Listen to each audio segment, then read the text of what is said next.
Good morning. This week's is Parshat Bamidbar, and the Zohar begins with the first verse of Parshat Bamidbar. Vadaber Hashem el Moshe Bamidbar Sinai Bo'el Moed. Rabava Patach, and Rabava began by saying, Vayivra Elokim et Adam b'Salmo. This is the verse in Bereshit when it is discussing the creation of Adam. And the Zohar continues, Haikra Itma. We have already learned about this verse. And Tochazi, come and see. B'shata debara kutsha b'richu li Adam, avet lei b'diyukna di'alma v'tatai, de'ilai v'tatai.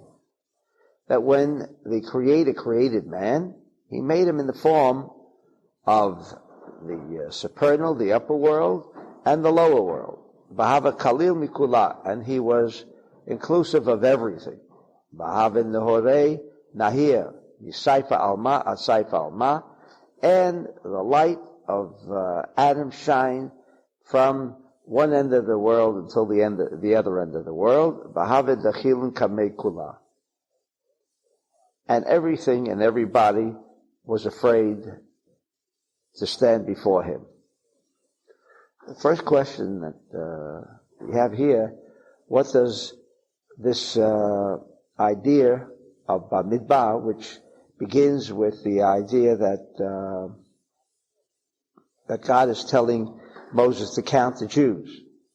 What does this have to do, the counting of the Jews at that time? And it says in the verse, He counted them in the second month, in the second year. And the Zohar will be discussing what is so significant about counting the Jews in Bamidbar in the second month and in the second year. But in general, what does the Zohar,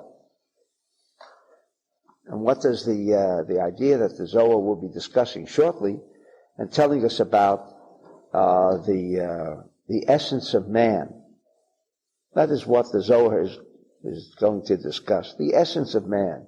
What is he? Is he just, as we observe, flesh and blood? Even has a mind, so we can say that the mind of Adam, or we, the descendants of Adam, have an elevated consciousness over and above animal, vegetation, and inanimate objects. Is that what constitutes the idea of man? That is the importance, the significance of man, in that he stands high and above every other creation in the world. And so what still would that have to do with the idea of counting the people? And then another verse here, which says, only because someone remarked, and I did see it in Newsweek, some Christian professor was discussing a section in the Talmud, which is dealing with if a man falls from a roof and falls upon a woman. I mean, nothing else does this professor have to, draw out from the Talmud except this particular section. The man falls from a roof onto a woman, and he unintentionally has intercourse with her. I mean, let's figure out how this happened. But anyway, I mean, this is the one section in the Talmud that he was discussing, and he goes on to discuss, about intentions, how important intentions are. We see that from the Talmud, and then of course now there is a lawsuit by women because this is a harassment of women. I mean, for the Talmud to for this professor to discuss a section of the Talmud which deals with such a vulgar attitude. Look at that, falls upon a woman, and look at the result of this falling. I'm wondering what the courts will then decide when they come across a section in the Torah like we had last week, which says a man from the age of 20 until age 60 is worth 50 shkalim, and then a woman from the age of 20 until age 60 is worth only 30. That is real sexual harassment. We're taking women and giving them, lesser value. I mean, that probably is the next step. The reason I'm mentioning that is because it says in verse 3 here in the Chumash, Mi ben esim shana v'mala, only from the age of 20, age 20 and up, shall they be counted. And the Zohar says, although it seems to be that clear, what about women? Women are not included. Can you imagine? I guess that's, again, sexual harassment doesn't only mean in the sexual harassment, but the abuse of women. Not even to include them in a census taking. They are not to be considered. They and those children below the age of 20 are not to be counted as well. And that's the census taking. What does, you imagine, is that a census taking? Does that really tell you how many people were part of the Jewish people? Let's say they took a census here in the United States and omitted the women, omitted the children. We would not have 250 million people here in the United States. They may have taken account of just the men, but what does all this mean? And of course, if it's taken literally, then the corruption that comes out, because it is read literally, just as that professor, I don't know what he found in that particular section, so interesting that he would that it should be taught as a university over and above any other section in the Talmud. But what is this connection now to the creation of man? What is the essence of man? What does that have to do with counting? It says kol zachar v'gulgalotam. In other words, only the male, and only male from 20 years and over. But first, the Zohar goes on to explain that the essence of man, without seeing the connection meanwhile, that man was created as an all-inclusive entity, meaning the upper worlds, the lower worlds.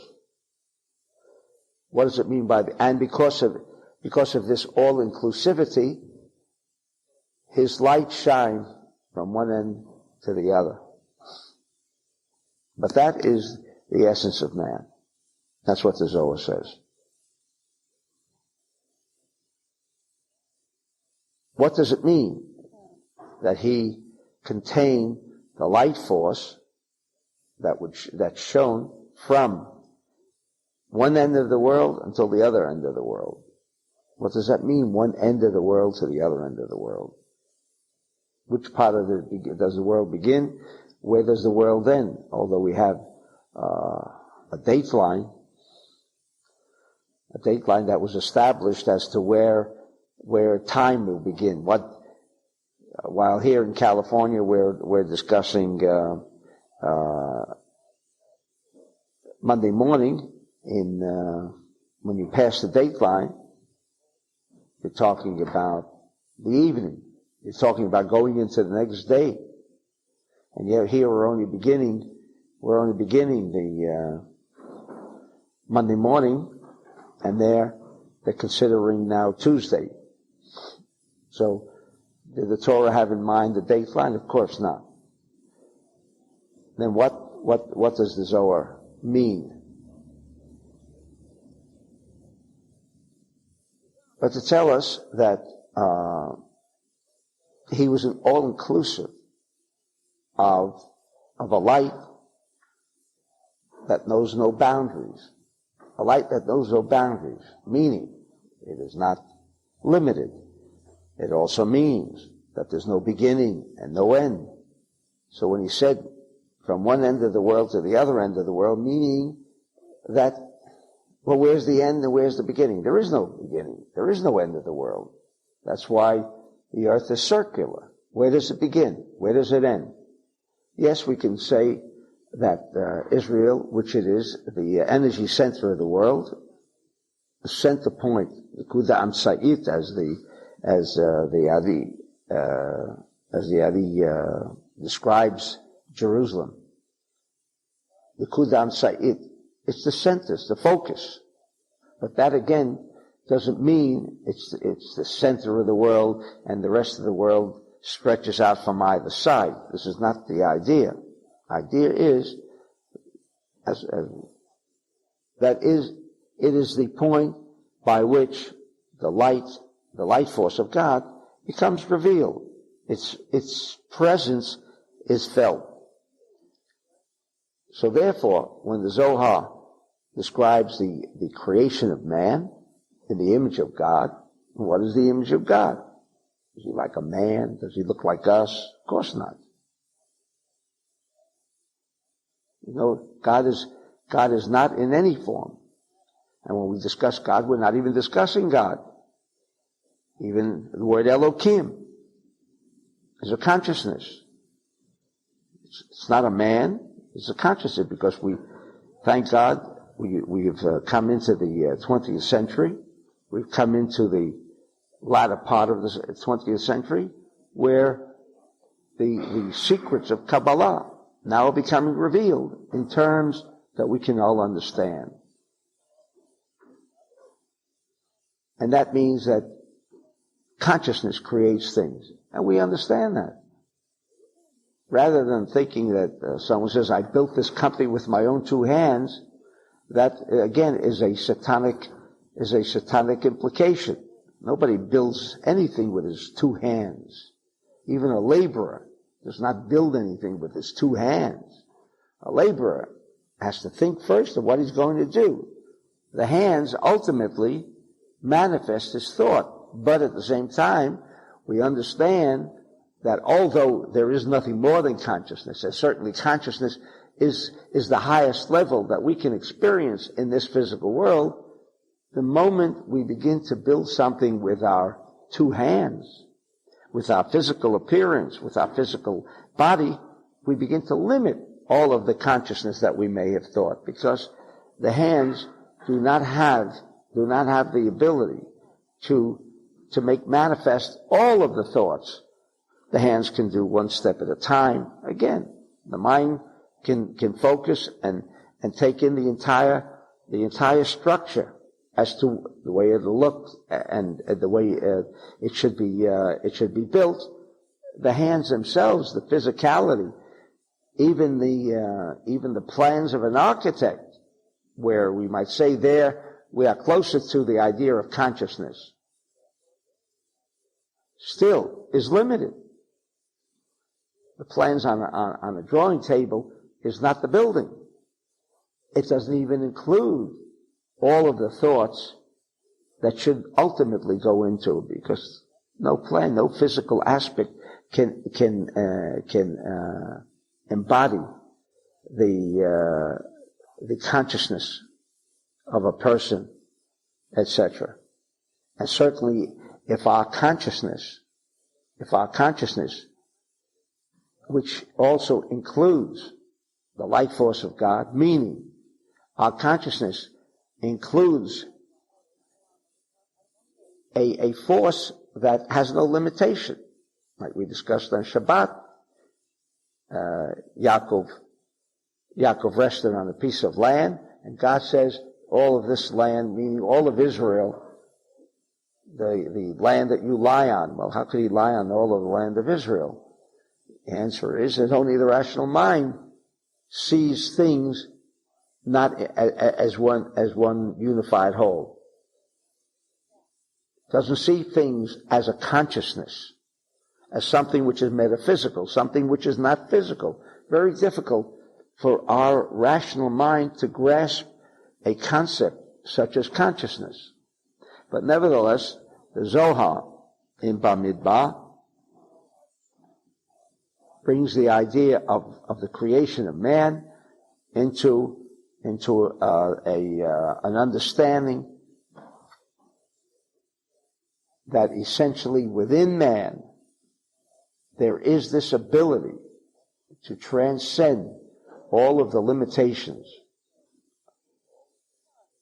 Not only transcend the limitations of the body, which of course cannot be in two places at the same time.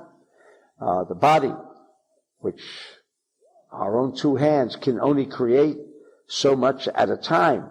It does not have the ability to be all-inclusive at one time. This idea is reserved only for the consciousness, only for the mind, not even the mind. Just from a viewpoint of Kabbalah, the mind, again, is not what makes us think. The mind, again, is not the instrument by which we think. The mind has the capability of channeling thoughts that come from somewhere else, far and above and beyond the physical realm as we understand it. So the mind, while science still has not ascertained what is the mind, what is the mind, and therefore when they're making an attempt to determine what is considered to be brain dead, well, if you see in the monitoring, you see the needles going up and down, you know there's action. When it becomes flat, he's brain dead. So he's brain dead. So what? The brain is always dead. We even sometimes refer to people who are absolutely alive as being brain dead. Does that mean he's dead? It means nothing's coming out of that brain. The brain is empty. The brain is not channeling anything that has a worthwhile purpose. And the truth of the matter is that this monitoring and to determine if there's movement in the brain or not does not indicate that the person is dead. No indication. Because the brain is just a channel. Does it mean that it doesn't function as a channel? It means nothing's coming out. And because it's not coming out doesn't mean it's not there. For whatever reason, at that moment, the brain, like a person who has a stroke, is he dead? No. But the brain does not function as to what would be considered to be the normal function of a brain. So now the brain is not functioning normal, but you can't classify the individual now being, because he's brain dead, and therefore he's dead. Meaning the brain does not have the capacity to channel information which is the only way we express things, is because we're no more than robotic. In any event, everything that we say, everything that we express is never our own. Do we stop for a moment to think about what I'm saying? Or sometimes you think about to get it clearer. But as you talk, have you programmed each and every single word as you utter these words? You have control over what you're saying? It just flows. Well, where's it flowing from? Certainly it's beyond your ability to qualify each and every single word. So therefore, thoughts, words that are expressing thoughts are nothing more than information that is being fed to us. And depending where that information is coming from. Information could be body information, where the as we will shortly learn in the Zohar here, that the mind can feed one of two sources of information. Either Satan's information, and where that comes from the Zohar will shortly explain, or that information comes from the light force. The light force, which again indicates without limitation, does not contain chaos.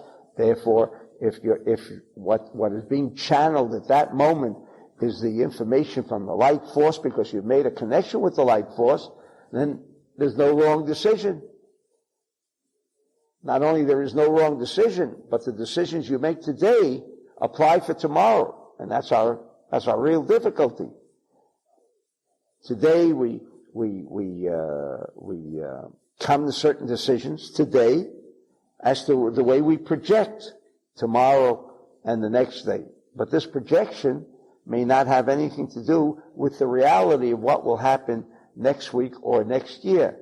The light force is beyond that limitation of time.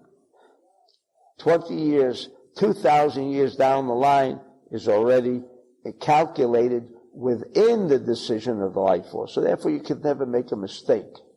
It may appear to be a mistake under the present circumstances.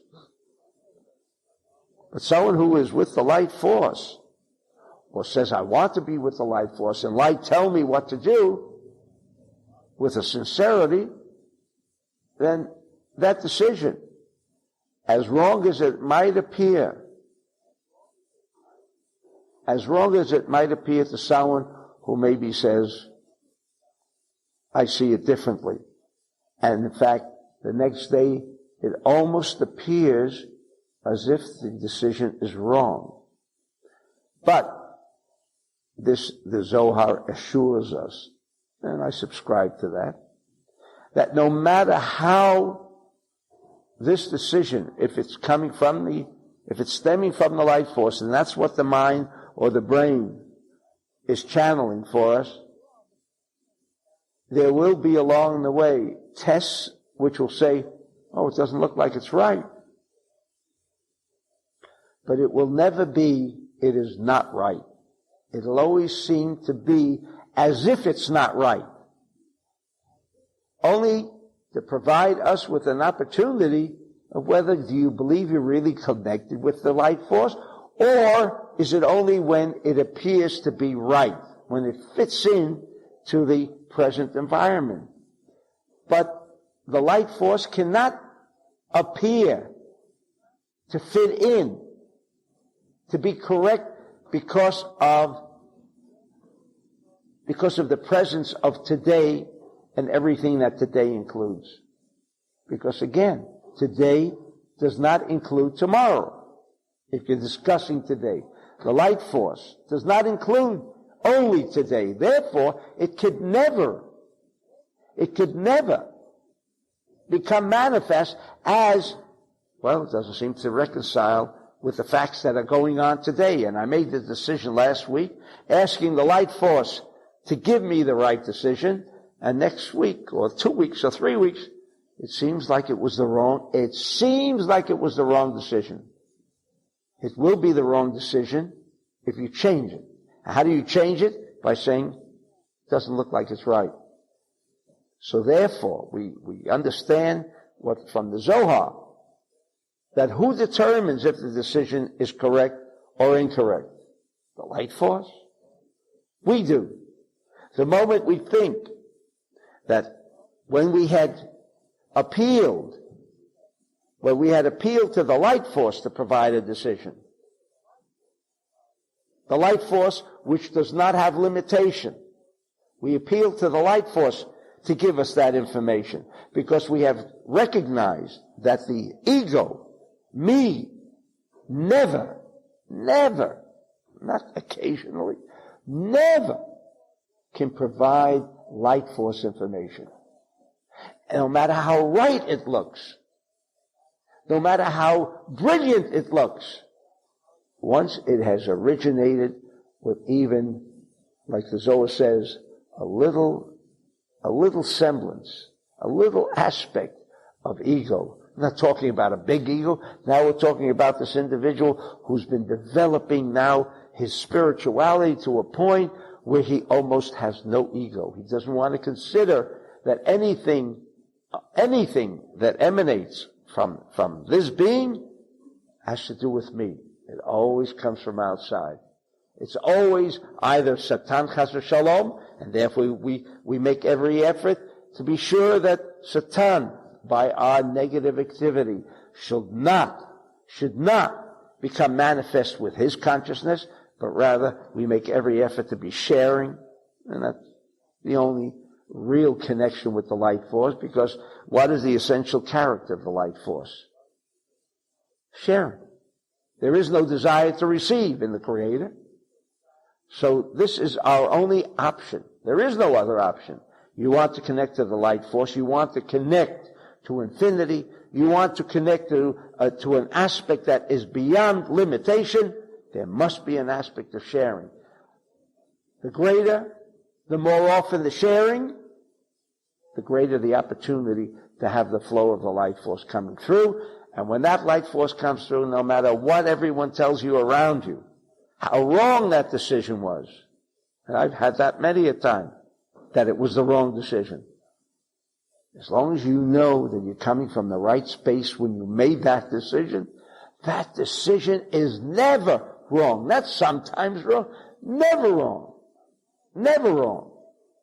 But when you begin to depend upon your own faculties and your own wisdom and your own intelligence and your own consciousness, then know that beyond any shadow of a doubt, Murphy's law exists for you. And what does Murphy's law say? That if anything can go wrong, it'll go wrong. But more than that, Murphy said that if there are 4 options of it going wrong, the one that will create the greatest amount of havoc and disorder and problems and troubles, that's the one that's going to become manifest. Not even the lesser of the 4. There's no logic to that. No logic. I'm sure he didn't understand what he was saying either, but that was the message. The message is that if it's not light force talking through you, and therefore it has no room with ego. You're talking about God, now you're talking about me. How can you talk about God? You imagine God sitting next to me and I say, God, you know what I think? I think we ought to do it this way. I mean, it wouldn't dawn upon us for a moment to tell God, who is all-inclusive, and that's what he's talking about. How are we created in the image of God? Nothing to do with any aspect of physicality. We were instilled with God. And that's why the Zohar has to say, Dilai v'tatai. Now it means not only the level of existence, which is the supernal, the upper level, but even the lower level. What does it mean, even the lower level? That even in this level of physicality, that we believe that things are fixed. Things are fixed today in the 20th century physics. That what has become a physical reality can be changed. We see that throughout the Torah. Rivka didn't have no female organs. And a miracle happened. But no miracles happened. Yitzchak prayed. Whatever he did, and of course praying means the way we pray here. And he created female organs. But Yitzchak knew that man has this ability. But to have that ability, you must be part of God. You must act like God. And there are no games you play with that consciousness of God. You have it, you make use of it, but it has requirements, it has rules. You can't steal and say that now I want to make manifest the light force of God. God doesn't steal. Why doesn't God steal? Because God is a spiritual person. God doesn't steal because he's a good person. No. God doesn't steal because stealing means I need something. So how could the thought of stealing enter into the mind of God? The same way as every rule that is mentioned in the Torah is only to indicate one aspect and one aspect alone. That when you violate any of the offenses of the Torah, you cut off from the life force. Why? Because any of those violations have to do with one aspect. I need. Once you say you need, you're not part of the life force. If you say I don't need because I have it all before I have it, then why are you going to steal? Why is someone with an ego? And I say ego because again, Rabbi Ashlag says that's man's death knell. It's the only thing that man really has to worry about is when his own I comes into the picture. Why do you have an ego? You need recognition. You need people to recognize who you are. So you have a need. It's that simple. But that's more than I need a piece of bread. Now you're talking about a need that goes beyond the physical realm. Now you're going into the area of consciousness. Now you're placing needs into an area where that consciousness says you have everything. It's such a blatant contradiction. Therefore, anyone with the slightest amount of ego already is contradicting, is already contrary to the light. It doesn't go together. It doesn't go together. This is what man was inclusive of. Meaning, every aspect of physicality. When it's right, how do you know it's right? Not you decided it's right, but the light tells you it's right. The light tells you it's right. When the light tells you it's right, you make it happen. You make it happen. Is this a philosophical thought of the Zohar? No, of course not. When the scientists can say, this chair exists only because I decided I want to sit on it. The minute I get up on this chair, and we must remember that, the minute I get up on this chair, and I have no use for the chair doesn't exist. Does it go back to the factory? And to wait until the next person comes around and says, now I need the chair? Forgetting about how the rational mind will explain it. But if you get to a point where you say, so I don't understand it. Who doesn't understand it? The rational mind doesn't understand it. I know what the rational mind is about. That's Satan's ego, wanting to tell me how I want to understand. I don't want to have nothing to do with that aspect. Until such time, then our lives, as it has been for 2,000 years, must be involved with chaos. And that's why people want to talk to me about their chaos. And my answer today is going to be, some people want to discuss their problems. My answer is, why you discuss? You have no problems. He says, you don't understand. I want you to listen.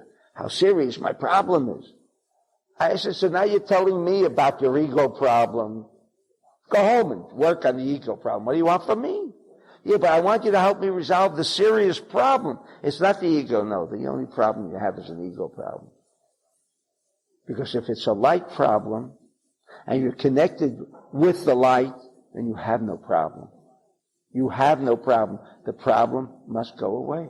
So said science, and so said the Zohar 2,000 years ago, or let's even say 4,000 years ago. Avram Avinu said that, but in a more abstruse manner.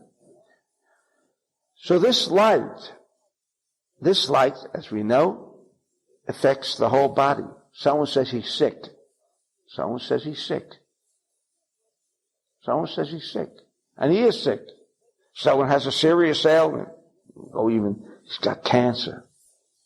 Nothing could be more serious than cancer.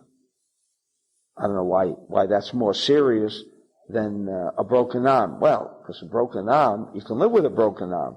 You can't live with cancer. So that makes it more serious. Well, from that perspective, yes, of course, this is life-threatening, and this is not life-threatening. But they both originate from the same idea. That the mind, and certainly not the doctor, the mind. What do you mean the mind? When you draw the light force has a network of healing. There's nothing that we have to add. Nothing that we have to add to make this light force want to heal. The innate characteristic of the light force is what? The opposite of chaos. So it has the ability to remove chaos. Does a match have the ability to remove darkness in a room? Yeah, well, everyone understands that. Now, it's got to become so simple for us. We've been treating the light force, or God, in a way as if God out there does something. No, we do it. If there's a healing process that will take place, it is not God. Oh, is it? Yes, it is the light force of God that has this ability. But God wants to heal all the time. But you remember what the rule is? What you learned in Talmud Esesfirot? Why are we here? So we can remove bread of shame. We have to make the effort.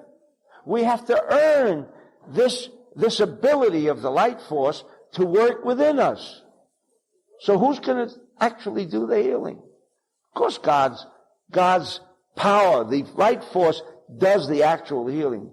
But it does not become manifest. It does not become part of us until we direct it to become part of us. And if we're involved in negative activity, negative action, then we tamper. What do you mean we tamper? We create obstacles, roadblocks. Picture this a light force as a network of trillions of highways. That's why it's a superhighway. And any time we become involved with any form of negativity, and it's clearly defined what generates negative activity, what we do is create roadblocks in the system, nothing more. Therefore, it's to have the natural process work in our systems, we have to remove these roadblocks. And then concentrate that the light begins again to shine. Because the light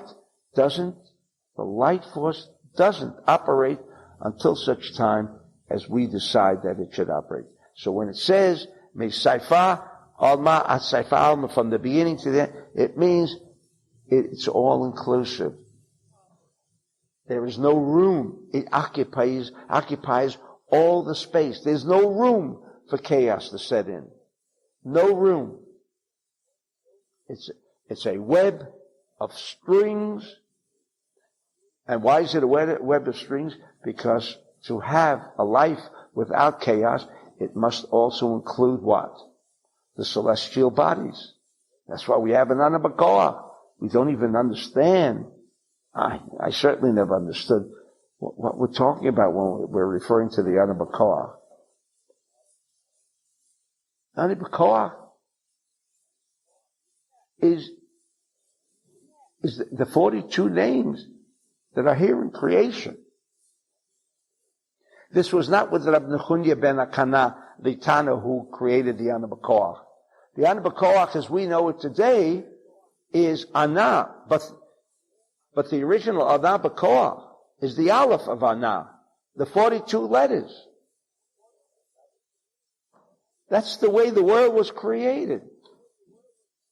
And so, if I am not part of a whole universe, and we do know that in celestial bodies there's positive, there's negative, if I'm not inclusive of that, and the Zohar makes it so clear, although we didn't understand it, that man is a universe within himself. It's a beautiful expression, but it goes beyond being a beautiful expression. man is the whole universe. Every man is the whole universe. Well, does that mean there's one man and then there's a second man? So now there are two men. Now there's fragmentation. That's why we have to share between each other. The reason for sharing between each other is that we dissolve the differences between us. If suddenly everyone would stop looking at how much his neighbor has. Why? Because everyone feels there is law and order in the universe and everyone should be getting his due. That's the balance in the universe. Until such time as that individual is still looking at how much somebody else has and how well someone else is doing, then that is not the way the life force looks at things. The life force has no lack. When you do that, you're indicating a lack. The reason we share with each other is, again, to be part of the flow of this universal network, this universal highway, which is what? Like the blood, always running around where it can help. And it is always helping. The life force in our body is running the trillions of areas. And there is a part of us that the Zohar says that runs from one end of the world to the other. What does it mean from one end to the other? It doesn't mean physically one end to the other, but it means it's all inclusive of everything that's around. Until such time as we come to recognize this idea within ourselves and that how it must operate, life has to be full of chaos, full of surprises. And we'll always have problems, and nobody can solve those problems except the individual. Nobody can solve problems until this problem has been resolved. That as long as you're making connections with the light force, there are no problems. There are no problems.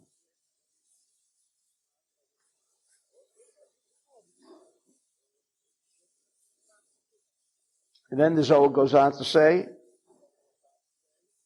Ish l'stakle b'haikra. In this one verse, imagine this one verse. This is the only verse, and this is the verse that has to do with Bamidbar. Has to do with Bamidbar.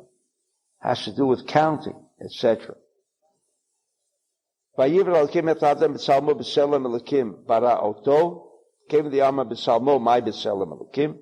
It already said, and God created man in his form. And then it says, b'selem el-kim bara oto. And then God created him in his form. It's repetitive. It says, Elavadi train dargin de klilin dacha nukava, chad l'daka, v'chad l'nukva. Here,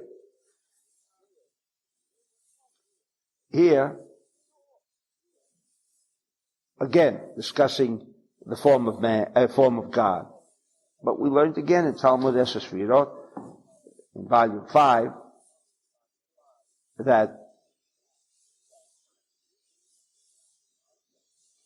this activity that man possesses, always in need of doing things, etc., and so on, meaning there's action taking place.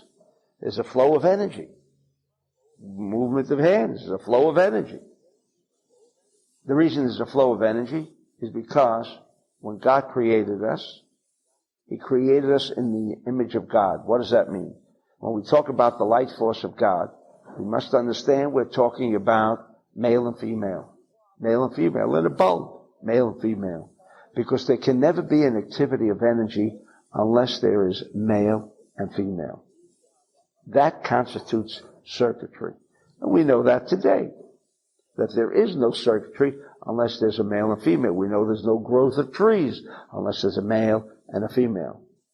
Without these two aspects, there is no flow of energy. Without these two aspects, the light force cannot connect. And therefore, for man to generate the same kind of energy as God, same kind, Because we are God. We are God.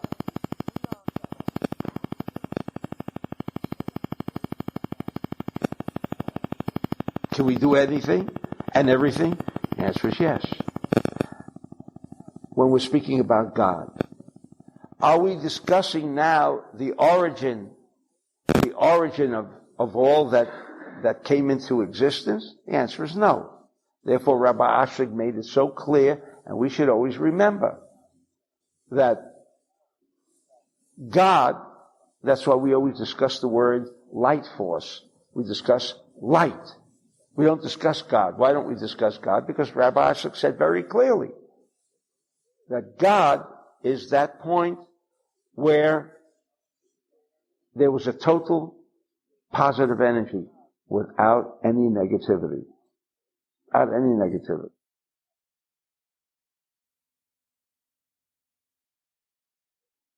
That's the source called God. God then, from nothing, created something, meaning He created something that was not inclusive within God. It came out of somewhere else. We do not have, the rational mind cannot grasp this. How could something come? Or what we call the desire to receive. Within God, there is only one aspect, one characteristic, the desire to share. Okay. Now, out of nowhere, out of nothing, meaning somewhere came this new concept. How could this new concept come if it doesn't originate within God? How does it come about? Well, as close as we can get to that idea is God had a thought, because His intrinsic characteristic is sharing. That force of sharing created something that will make manifest the consciousness of sharing, requiring a consciousness to receive.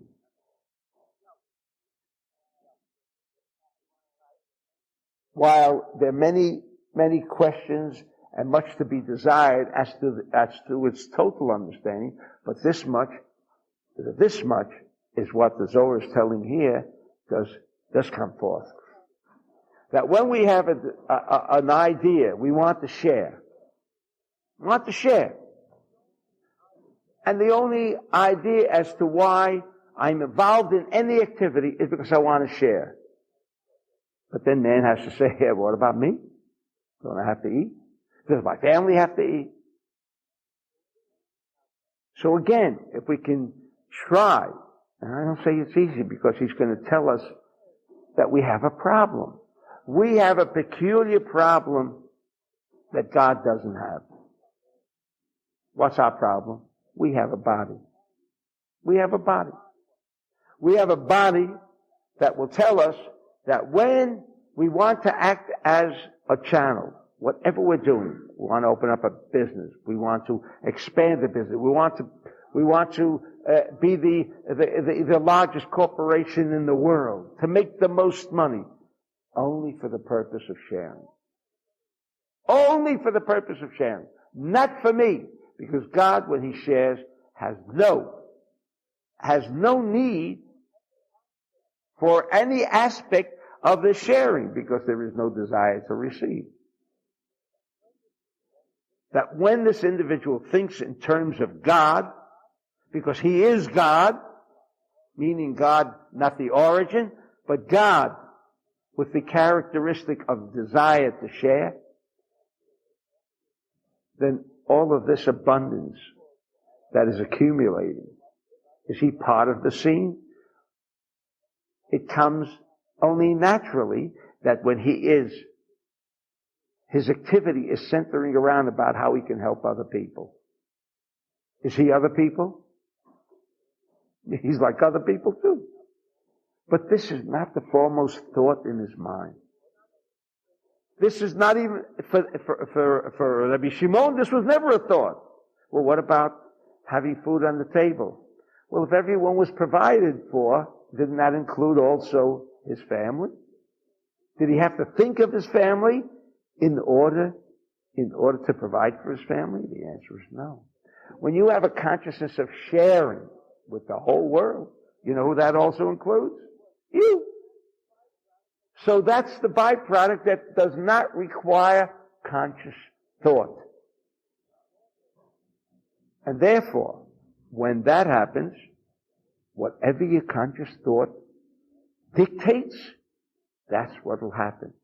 To the extent that there is no aspect of what I need, none whatsoever, because God doesn't have that aspect.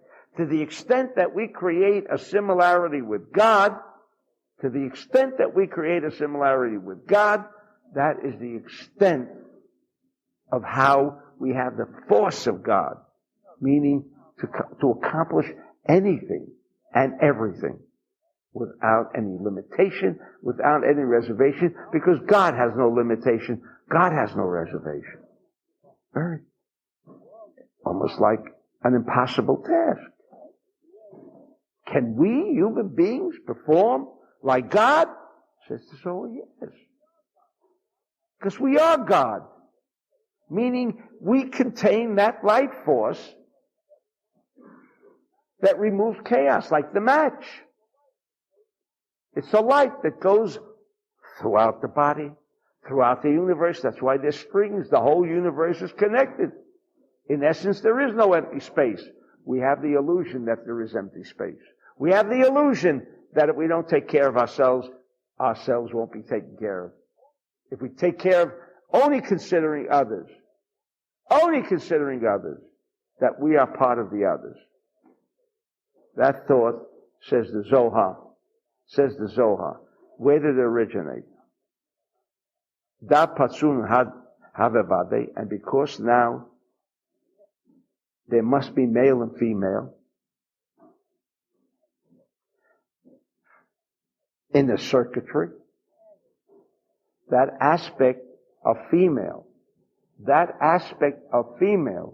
brought about, and this is not to indicate that I'm not referring to this level where there are male and female. Therefore, the female aspect in this world is negative, and the male aspect is positive. That's not true, because in this level, says the Zohar now, Beit Patsufim Hayavadi, Zachar Nekeva, that every male and every female consists of male and female, because that's the light force of God.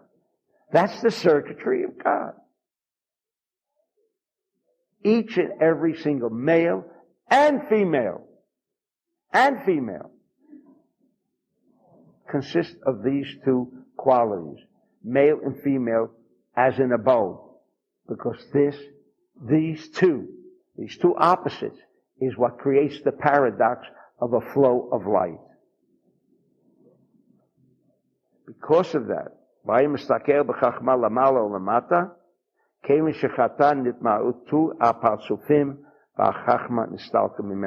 here's where the problem began. Before Adam sinned, there was no chaos in the world. The body, which he will shortly explain, originates from what? Earth. Where did the physical form of Adam come from? The earth. What is earth? If we can define earth, it has one obvious capacity, the ability of gravitation. That's the singular force in earth. When we were created from the earth, this idea of me, this idea of need originated. But as long as, says the Zohar, Adam didn't sin, as long as he didn't sin, then the force of positivity ruled over this body force. The light force was generating enough light that the body could not interfere with the flow. The body could not interfere. The consciousness of the body could not interfere. Meaning, the thought of saying, oh, wait a second, I need bread on the table. But the light was it was generating such an intensity of a force of light that there could not be an occasion where there will not be bread on the table. There never could be an occasion where the body would complain of an illness, of a cancer, of a broken leg. It was immediately mended. Immediately. Because once the light force is being generated, there is no room. And that's why we always have said in the classes, an x-ray shows up of a tumor. What does it show up? A black area. A black area. Why a black area? To indicate that there is an obstruction that we have created. And by the same token, we can remove that obstruction. Because we have this healing power within us. We don't exercise it. We leave it to the doctor to heal us. And yet he never heals us. You mean professionally, he can cut out the cancer, but he doesn't heal us. And if he removes the obstruction, does that mean the network of the highway? If you remove the obstruction, you remove a bad piece of road from the highway. Does that mean now you can travel the highway? You remove the broken section. There was an earthquake on Route 10, and now there's debris. Can't travel the highway. Now you remove the debris. What happened? Now you can travel over that highway? No. What about replacing the debris that was removed? What about replacing the chaos that was removed? It was not removed. That's not healing. That's not repair. It's part of the function of repair. But when you say the road has been repaired, it doesn't mean because I removed the debris. It's so simple. When you create the flow, the natural flow of this highway, that's exactly what we have to do in order to produce the flow. Not only how do you achieve that? Strike the match. Strike the match. The striking of the match or connecting with the light force should be more than sufficient. More than sufficient energy to remove any aspect of darkness there. Provided there aren't other consciousness that are telling you to go elsewhere. Says the Zohar. But when Adam sinned, what happened was, nitmaitu hapasufim, b'chachma nistalka mimenu. The light force of God, its presence became reduced. The feeling of its presence became reduced. That's all that happened. Its presence became reduced. And because its presence became reduced, now the body consciousness, which has one aspect alone, me, in whatever form it takes place, me. No longer can we think of we. No longer can I think of helping the whole world. No longer can I think of whatever I want to create is for the sake of the quantum. Not the me. Not how people will look at me as a successful businessman. All of the aspects of me disappear entirely. When you reach that consciousness, says the Zohar, you're back to being a creator. And as a creator, there is nothing in the world that you cannot traverse over and create that presence, and that presence removes every form of chaos. But when Adam sinned, what happened with that consciousness of the light, which originated because of the aspect of negativity, because of the aspect of female, again, just so it's not taken out of context, when we discuss female, we're discussing that aspect of desire to receive. And just let me say it right here, so women listening to this recording, or the women present here, women have a higher level of connection with the light force of God than men. So immediately that should remove any of the doubts as to what the Zohar's implication is concerning female or negativity. It means that aspect of us, that after the sin of Adam, which now became disassociated from the unified whole of the light force, this negativity within us, which is by and within itself beautiful, because you cannot have a circuitry of light without a negative aspect. But this negative aspect now took on, because of its affinity with the earth, took on an aspect no longer of we, because as long as Adam did not sin, like in the light force, there is male and female. This female, which has a desire to receive, but knows the function of its desire to receive is only for the sake of sharing, and therefore it creates an affinity with the male aspect of oneself, and that's why you have a circuitry of energy. That's why you have the light force flowing, and when the light force is flowing, nothing in this body can become any form of chaos. But after the sin of Adam, then the presence of the light force became weaker, and now the presence of the Lo Haya Mistakel Ela B'Divrei Haguf Shelo. And now, unfortunately, as we experience it today, what we feel in the presence of consciousness constantly, all day, is the consciousness of the body. The body says me. And everything that evolves around me. We have lost this ability. We have lost this ability to think only in terms of we. We have lost that ability. And to the extent that we have lost that ability, we have lost the presence of God within us. And therefore we are no longer like God.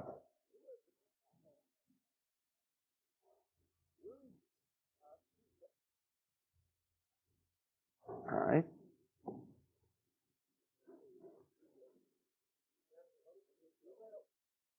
Continues the Zohar.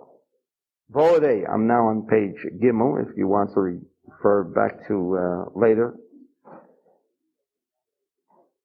We still don't understand what is this connection to the Parshat Shavua, but we'll have an answer before we conclude. Vo'odei. Tochasi, Ayman da'ama shvacha dechavrei, debno, o dimemunya, bai levarchele.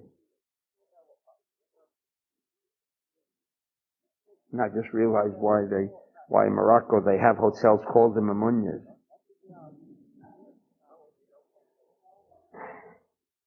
When someone says shvachim, when someone gives praise about his friend, about his children, about his money, tzarich levarcho lehodot al habrachot, and we have to, at that moment, immediately, the minute we're expressing some satisfaction concerning anything. He says here about wonderful attributes of a friend, of your children, or how beautifully you are established now with money. We must immediately think and give thanks to all of these blessings. Okay.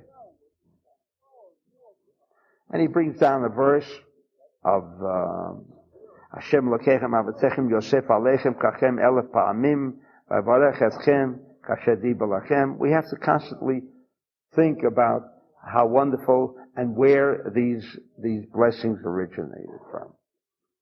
And naturally, they originate from the life force of God, as he already explained up until now. Vimhu monesh v'chol shel chavero. What happens if someone counts, uses the word count, and this is the secret. Vimhu monesh v'chol shel chavero. Oh, he's worth $10 million. Right? Ve'ena modeh ala brachot. And he's not modeh, he does not, I'll use the literal translation, which is not totally correct. Ve'ena modeh ala brachot. Hu nitfat tchila milamala. Dahanu shenizak machmato. And when he says, oh, this fellow has $10 million, $10 billion. So he's saying a shvach. He is extending a praise. If at that moment, he does not include the light force and the blessing of the light force, and to recall he says even to recall it. I'm just repeating meanwhile just the words of the Zohar. Then he himself will be caught up in the chaos first. And then, of course, if it's Ayin Hara, then, of course, unfortunately, his friend will be caught up before.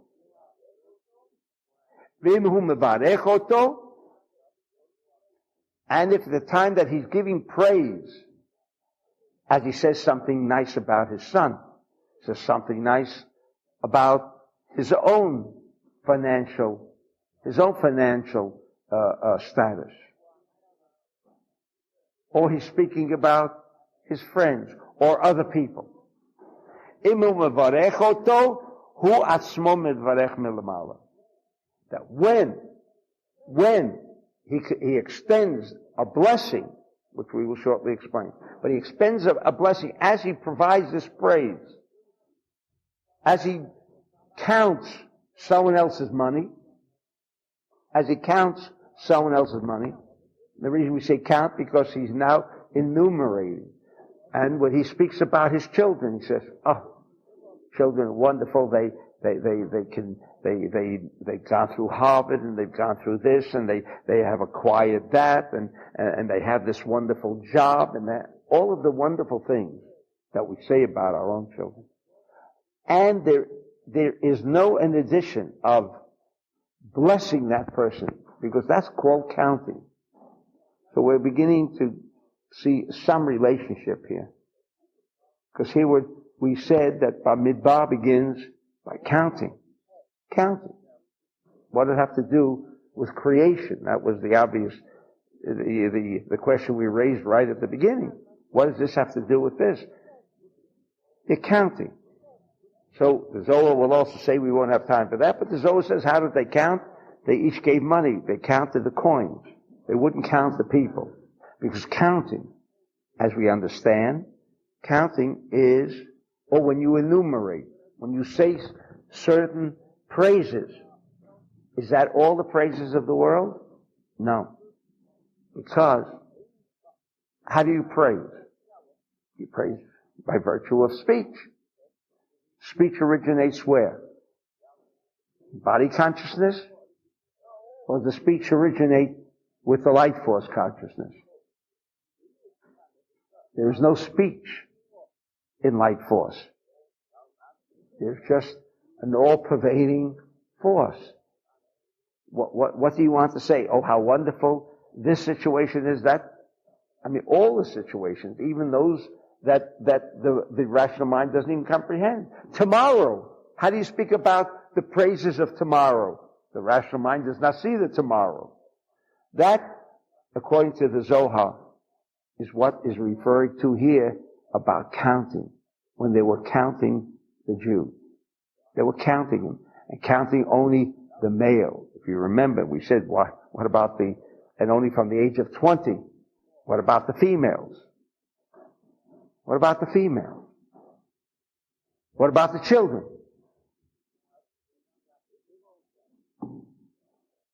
And now we're beginning to understand as to how we have to conduct in our own lives.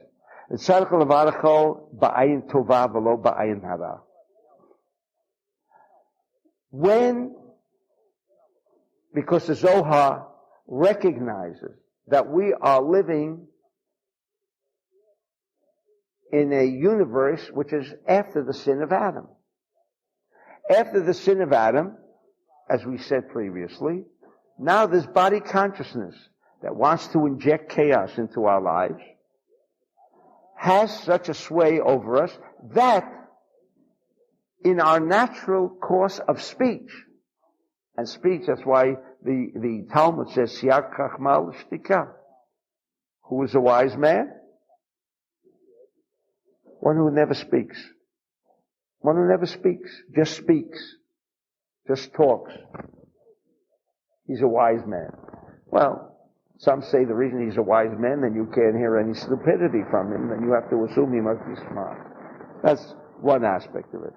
The other aspect, no matter how and what is being said or being transmitted by virtue of this faculty called speech, because it originates and has no place in the life force, therefore, whatever comes out is part of chaos.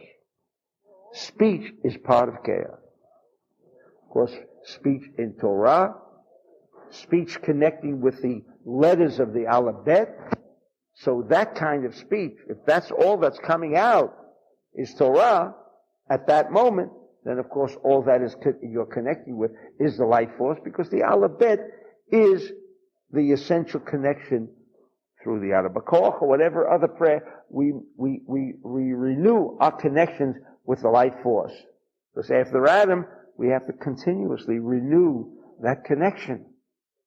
So the alphabet, when you learn Torah, you can talk and talk and talk if it's surrounding the areas of the alphabet.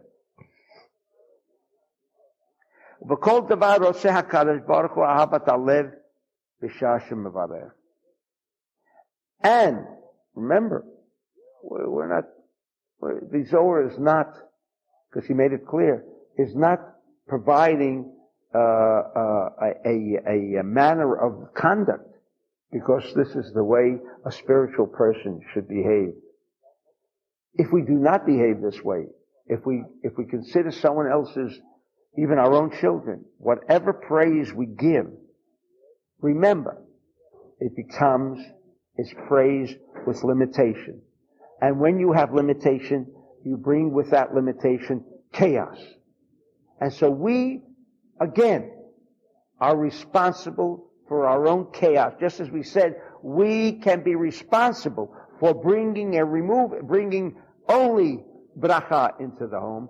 We are responsible we alone are only responsible for removing the chaos from our home, because we are the ones that are responsible for it being there in the first place, because there's body consciousness. We only have a natural tendency to talk. It's a faculty of, that is the way the Kabbalah refers to man. Midaber. Why? Because the most powerful force of connecting with the life force is what? Speaking. Anabakoah, other prayers,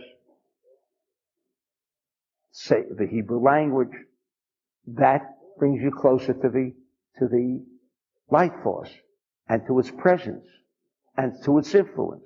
However, at the same time, speech also originates from body consciousness, from that aspect of negativity.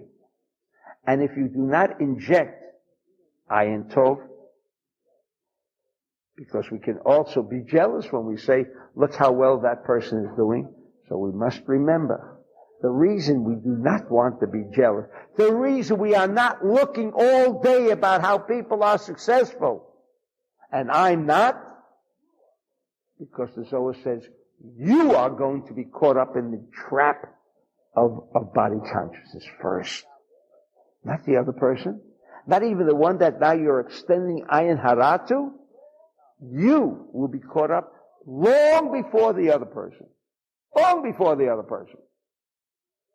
And therefore, we inject the idea, Mishavarech et chavero, רוצה הקדוש ברוך הוא שיברך בעין טובה בלב טוב. מי שמברך את הקדוש ברוך הוא על אחת כמה וכמה שצריך עין טובה ולב טוב באהבת הלב. What is the Zohar saying here? That when we even discuss, and this is what bracha means, this is what bracha means, injecting constantly the consciousness and the awareness that the light force is present. When you say, oh, how wonderful, he's made so much money. Oh, how wonderful, he has good health. And immediately, you inject the bracha. What is the bracha?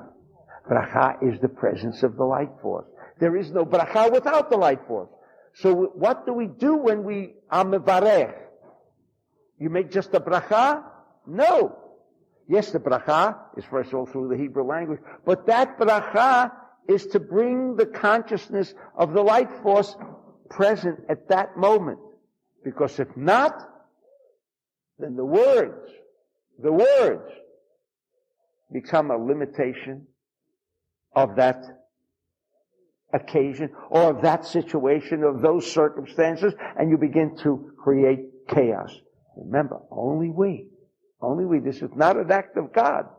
This is how subtle each and every single day of our life is as comparison to whether there will be chaos or whether there will be bracha.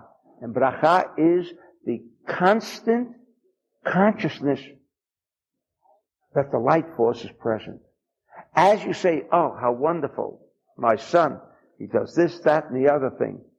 Only because, Baruch Hashem, that's why you say Baruch Hashem. Again, only the words Baruch Hashem says nothing. Baruch Hashem, that the light force is expressing itself. Always attributing it, always bringing in the consciousness of the light force of God.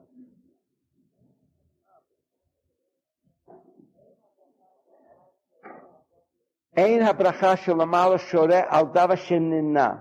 Bracha does not dwell. The light force does not dwell where there's counting of anything. How much money does he have? Oh, he has good health. Counting. What do you mean it's counting? When you say he has good health, what are you indicating? That there is a condition called ill health. Why do you say someone, how do you feel today? I feel wonderful. Then you say Baruch Hashem. Not even enough. Not even enough. But isn't that enough? You say Baruch Hashem. But the Zohar say, well, everyone says Baruch Hashem sometimes. Rarely. Baruch Hashem. When you say, when someone asks you, how do you feel? And you say, I feel wonderful. Those words, I feel wonderful, is segregating. I feel wonderful. Why are you saying that you feel wonderful? Is the presence of the light force in you all the time? I mean, why do you have to express that you feel wonderful? If the light force is there, of course you feel wonderful. Why are you expressing that? Well, because there is, out there, a force called ill health. So these words are already inclusive. When you say that I feel wonderful, forgetting about adding the Baruch Hashem, but when you say just I feel wonderful, that is chaos. Because it's inclusive of an aspect that there is obviously ill health around them. Not why do you have to express the idea that you're in good health. How are you doing in business? Wonderful. As you say that I'm doing wonderful, that also indicates that maybe yesterday you weren't doing wonderful, or that out there is a consciousness called chaos. You bring the presence of chaos even into Shvach.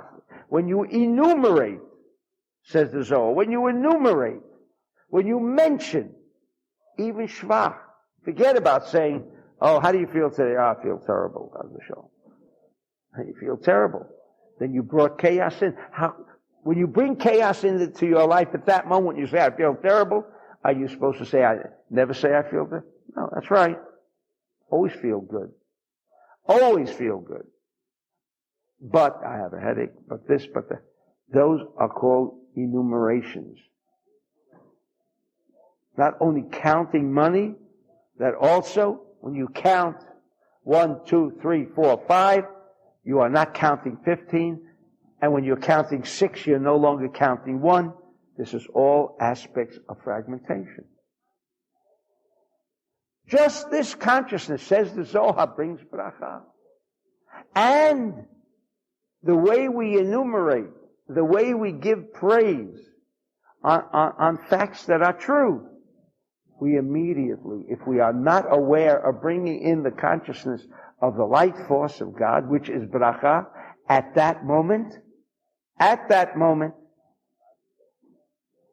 then we have brought chaos into our lives.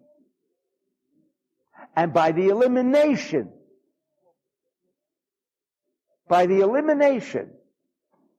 of chaos, anything that represents chaos, and even speech, unfortunately, more times than none, if we are not bringing it together with the idea of the light force of God, we are bringing chaos every minute of the day into our lives.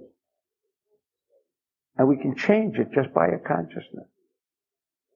By our actions, yes, we said we have to have an affinity with the light force of God. We've gone through that already. Activity, yes. If you're stealing all day and you say, how are you doing? Oh, the light force is with me. Of course it's not with you. You're lying, because if the light force was with you, why are you stealing?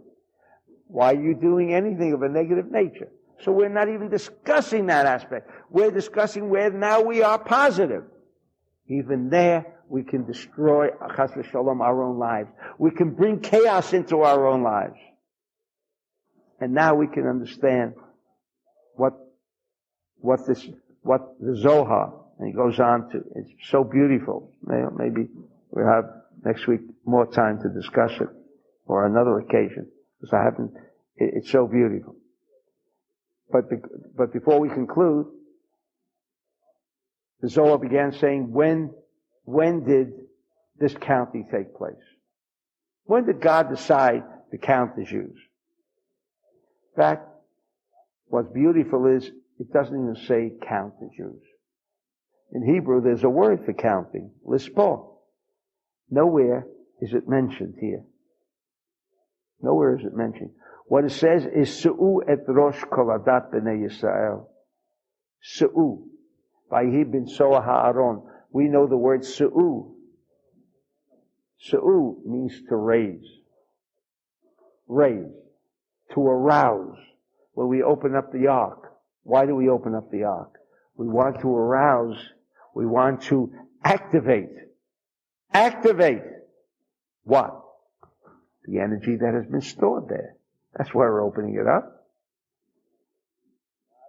That's why we have this continuity of reading all the time. As the Yari says, though, there should never be more than 3 days without an activity that raises, that activates the flow of the light force of God. Because if we do not participate in the reading, and over 3 days go by, then the job of trying to follow the rules of the universe, and what the Zohar has done for us here is provide us with the rules of the universe. Now he says, in what month? In the month of Iyar, the month we're in now. The month of Iyar. Says the Zohar, why did this activity, not even, again, we have the numbers. Why was it done? Why was it done here? Because in the month of Iyar is called the month of Ziv, the month of light. And so, this is the lesson, this whole lesson that we drew out from the Zohar as to how to arise and activate the light force. So when I'm counting, or I'm saying something wonderful about my friend, I say again, you must have the light force within you. So while I'm saying how wonderful your life is, you're successful, and you're in good health, at the same time, look at that, you must have the light force within you. I'm bringing the presence, I'm bringing a consciousness, and I'm aware of the fact that when the light force is there, then no matter what I'm saying at that moment, the light force, when the match is struck, the darkness is not there. No matter what happens in that room, if the match is on, there is no darkness. That is what Baracha is about. And therefore, this activity was done when? In the month of Iyar. Why? Again, to teach us about light force. That's why it was done. Now, why did it say only male and not female? Again, is he talking about male and female? Yes. Yes. But what was the idea? Because we learned that after the sin of Adam, what happened? The aspect of negativity. The aspect of negativity became embellished. The aspect of negativity now made its presence felt because the light force became diminished.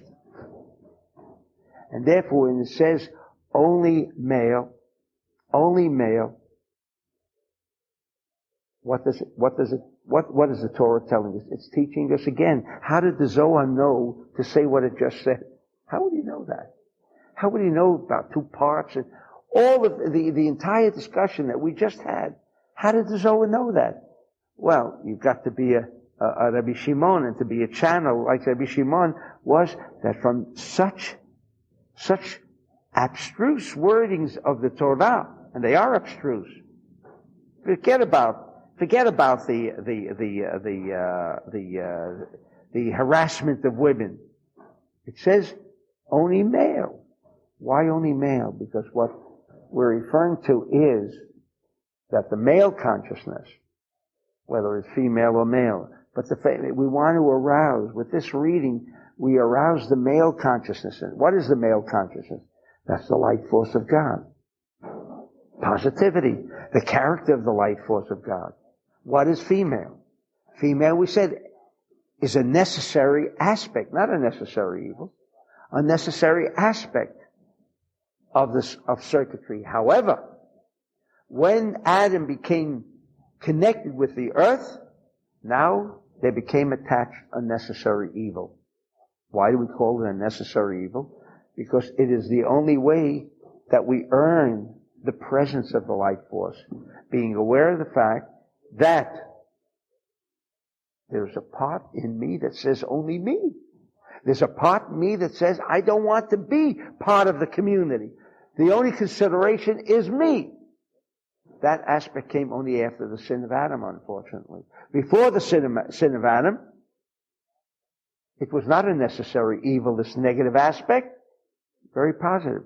But this reading here teaches us the laws of the universe, that after Adam sinned, now the objective is to arouse, raise the consciousness of male as opposed to the dominance of female, generating and originating from the aspect of earth.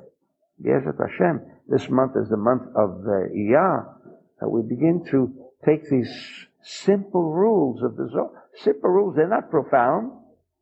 That is, some aspects may be profound, but how to generate light force every minute of the day?